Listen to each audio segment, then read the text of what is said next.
സംസ്ഥാന സർക്കാർ കേന്ദ്ര സർക്കാരിൻ്റെ ജനവിരുദ്ധ നയങ്ങൾക്കെതിരെ കേരളത്തെ സാമ്പത്തികമായി ഞെരുക്കുന്ന നീക്കങ്ങൾക്കെതിരെ വലിയ പ്രതിഷേധ സമരത്തിലേക്ക് പോവുകയാണ്. നമുക്കറിയാം, അതിന് നിയമ പോരാട്ടം സുപ്രീം കോടതിയിൽ നടക്കുകയാണ്. ഇപ്പോൾ മുഖ്യമന്ത്രിയുടെ നേതൃത്വത്തിൽ സർക്കാർ ഒന്നടങ്കം ദില്ലിയിൽ സമരത്തിനൊരുങ്ങുകയാണ്. ഫെബ്രുവരി 8-ാം തീയതി മഹാസമരത്തിനൊരുങ്ങുകയാണ്. ആ സമരത്തിലേക്ക് പ്രതിപക്ഷത്തിനെയും സർക്കാർ ക്ഷണിച്ചിരുന്നു. മുഖ്യമന്ത്രി പ്രതിപക്ഷ നേതാവുമായും ഉപനേതാവുമായും ചർച്ച നടത്തുകയും ചെയ്തിരുന്നു. പക്ഷേ അതിൽ പങ്കെടുക്കാനില്ല, സർക്കാരിൻ്റെ കൂടെ ഈ സമരത്തിൽ പങ്കെടുക്കാനില്ല എന്ന നിലപാടിലേക്കാണ് UDF എത്തിയിരിക്കുന്നത്. സർക്കാർ ഈ സാമ്പത്തിക പ്രതിസന്ധി രാഷ്ട്രീയ ആയുധമാക്കുന്നു എന്ന വിമർശനമാണ് UDF മുന്നോട്ട് വയ്ക്കുന്നത്. അപ്പോൾ ആ രീതിയിലുള്ള ഒരു തീരുമാനത്തിലേക്ക് UDF എന്തുകൊണ്ടെത്തി? എന്തിനാണ് മോദി സർക്കാരിനെതിരായ ഒരു പ്രക്ഷോഭത്തിൽ നിന്ന് പിന്മാറാൻ UDF തീരുമാനിച്ചിരിക്കുന്നത് എന്നതടക്കമുള്ള വളരെ പ്രധാനപ്പെട്ട വിഷയങ്ങൾ ഈ സംഭവത്തിലുണ്ട്. നൃപൻ തിരുവനന്തപുരത്ത് നിന്ന് നമ്മളോടൊപ്പം വിവരങ്ങളുമായി ചേരുന്നുണ്ട്. നോക്കാം എന്താണ് UDF തീരുമാനത്തിൻ്റെ പിന്നിലെ കാരണമെന്ന് നമുക്ക് നോക്കാം. Nripan, good morning. Good morning Manu. Nripan, രാജ്യത്തെ തന്നെ ഏറ്റവും പ്രധാനപ്പെട്ട സമരങ്ങളിൽ ഒന്നായി മാറാൻ പോവുകയാണ്. മുഖ്യമന്ത്രിയുടെ നേതൃത്വത്തിൽ മന്ത്രിസഭയും ജനപ്രതിനിധികളും ദില്ലിയിൽ കേന്ദ്ര സർക്കാരിൻ്റെ കേരളത്തെ തകർക്കുന്ന നീക്കങ്ങൾക്കെതിരെ സമരത്തിനൊരുങ്ങുന്നു. കേരളം ഒരുമിച്ച് നിൽക്കണം എന്ന ഒറ്റ ആവശ്യത്തിന് പുറത്ത് പ്രതിപക്ഷത്തെയും സർക്കാർ ഈ സമരത്തിലേക്ക് ക്ഷണിക്കുകയും അവരുമായി ചർച്ച നടത്തുകയും ചെയ്തു. പക്ഷേ സമരത്തിൽ പങ്കെടുക്കാനില്ല എന്ന നിലപാടാണ് ഇപ്പോൾ പ്രതിപക്ഷം സ്വീകരിച്ചിരിക്കുന്നത്. എന്തുകൊണ്ടാണ് മോഡി സർക്കാരിനെതിരായ ഒരു സമരത്തിൽ നിന്ന് UDF വിട്ടുനിൽക്കുന്നത്?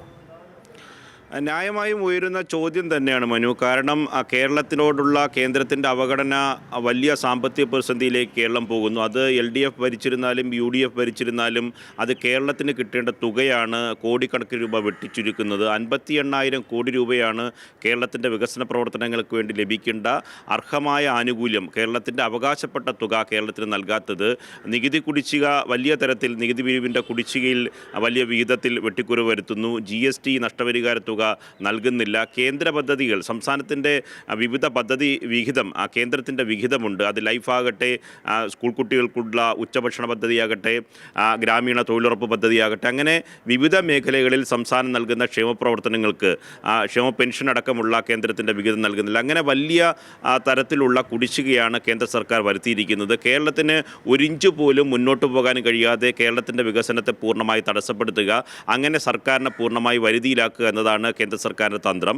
ഈ തന്ത്രത്തിനൊപ്പം കേരളത്തിൻ്റെ പ്രതിപക്ഷം നിൽക്കരുത് എന്നതാണ് മുഖ്യമന്ത്രി ആവശ്യപ്പെട്ടത്. അങ്ങനെയാണ് മുഖ്യമന്ത്രി പ്രതിപക്ഷ നേതാവിനെയും പ്രതിപക്ഷ ഉപനേതാവ് PK കുഞ്ഞാലിക്കുട്ടിയെയും യോഗത്തിന് വിളിച്ചത്.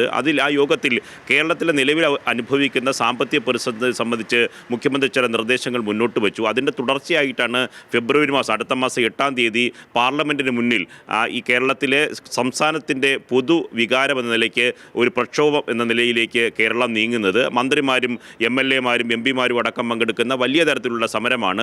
മനു നേരത്തെ സൂചിപ്പിച്ചതുപോലെ രാജ്യം ഉറ്റുനോക്കുന്ന ഒരു സമരം. ഒരു സംസ്ഥാന സർക്കാർ കേന്ദ്ര സർക്കാരിൻ്റെ രാഷ്ട്രീയപരമായ നീക്കത്തെ രാഷ്ട്രീയപരമായി ചെറുത്തു തോൽപ്പിക്കുന്നു. ഒപ്പം തന്നെ ഭരണഘടനാപരമായി കോടതിയെ സമീപിക്കാൻ സർക്കാർ തീരുമാനിച്ചു.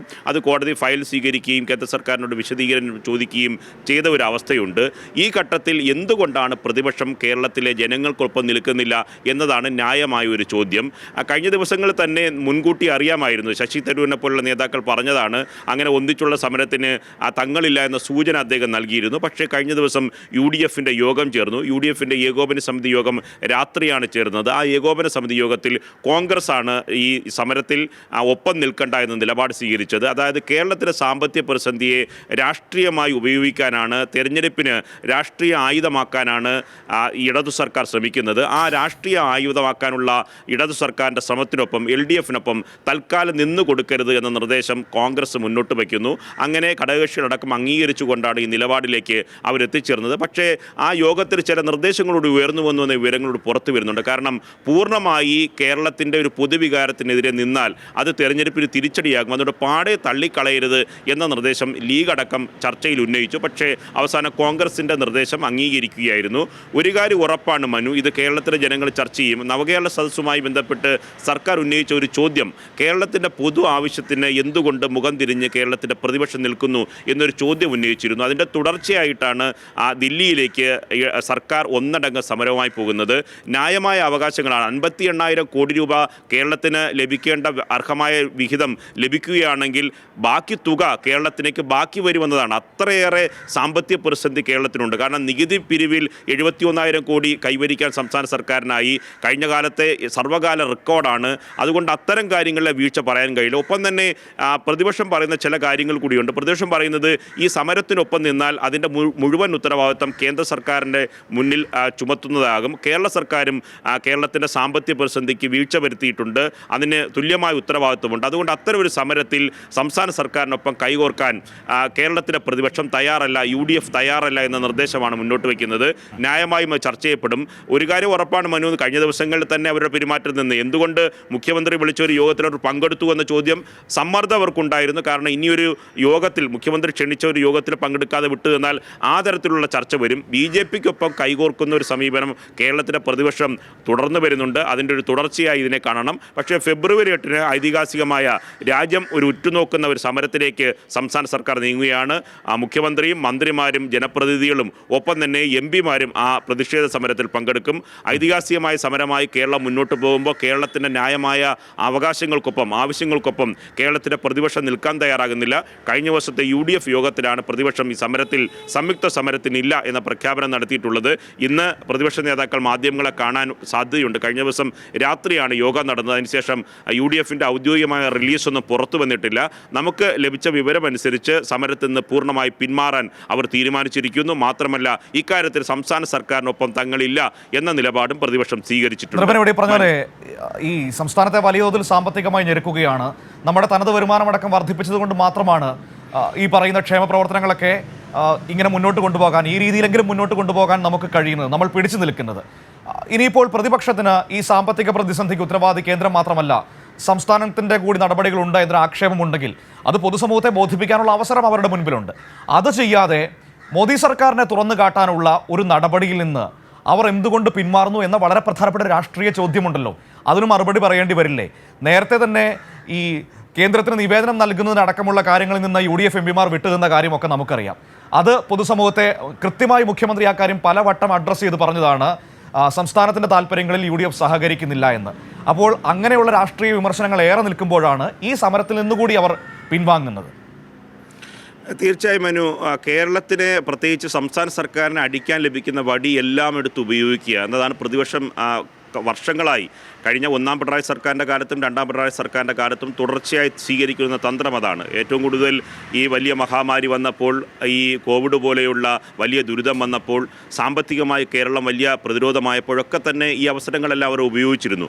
ഗവർണറുടെ നിലപാടിനെ പോലും, കേരളത്തിൻ്റെ ഉന്നത വിദ്യാഭ്യാസ മേഖലയെ പൂർണ്ണമായി കാവ്യവൽക്കരിക്കുന്ന ഗവർണറുടെ നടപടിയെ പോലും പ്രതിപക്ഷം അനുകൂലിക്കുന്നു. ഗവർണർ സംസ്ഥാന സർക്കാരിൻ്റെ പൂർണ്ണമായി ഭരണപ്രതിസന്ധിയിലേക്ക് കൊണ്ടുപോയാൽ, അതിലെന്തെങ്കിലും സങ്കുച നേട്ടം ലഭിച്ചാൽ അതുകൊണ്ട് തൃപ്തിയാകുന്ന തരത്തിലേക്ക് പ്രതിപക്ഷം പോകുന്നു. സാമ്പത്തിക പ്രതിസന്ധി, കേരളം ധനകാര്യമന്ത്രി ഒപ്പം തന്നെ മുഖ്യമന്ത്രി ചോദിക്കുന്ന ഒരു ചോദ്യമെന്ന് പറയുന്നത്, ഇടതുമുന്നണി ചോദിക്കുന്ന ഒരു ചോദ്യം എന്ന് പറയുന്നത്, കേരളത്തിന് ലഭിക്കേണ്ട അർഹമായ തുക, കേരളത്തിൽ നിന്ന് 1 രൂപ നികുതി പിരിച്ചെടുക്കുമ്പോൾ കേവലം 45 പൈസ മാത്രമാണ് കേരളത്തിന് തിരിച്ച് കേന്ദ്രം നൽകുന്നത്.